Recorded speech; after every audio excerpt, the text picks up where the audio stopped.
लेने की आवश्यकता नहीं होती। अगर हर बात का हम अनुभव लेने जाएंगे तो जीवन समाप्त हो जाएगा, लेकिन अनुभव ले नहीं पाएंगे और दिशा बदल जाएगी, और दिशा भी और दशा भी बदल जाएगी। हाँ, शादी भी होता है, लेकिन वो गलत दिशा में जब जाते हैं तो शादी हो जाती है। ज्ञान, योग, धारणा, सेवा, इसकी अथॉरिटी कैसे बने, इसके संदर्भ में बताया। और फिर भिन्न भिन्न प्रश्न भी पूछे।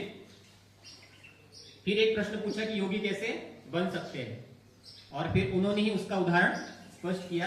और यह ये भी कहा कि जहां ज्ञान और योग है वहां धारणा स्वाभाविक होती है। जब धारणा के संदर्भ में उन्होंने बताया, स्पष्ट किया, और उसमें फिर अश्वत्थामा का एक उदाहरण दिया,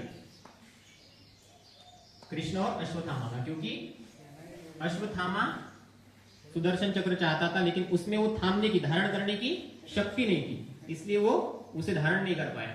फिर सेवा के संदर्भ में बताया कि मन वचन कर्म से सेवा होती रहे। और ये जो शिवम की पॉइंट है, ये तकरीबन 16 मिनट तक चली। 16 मिनट तक उन्होंने इस पॉइंट को स्पष्ट किया। उसके पश्चात फिर सुंदरम के बारे में बताया उन्होंने कि सुंदरम की पॉइंट क्या है, गिरे हुए को और गिराना नहीं, तो क्या करना है, अध्ययन कर रहा है, उठाना है। तो ये इस मुरली के संदर्भ में बहुत महत्वपूर्ण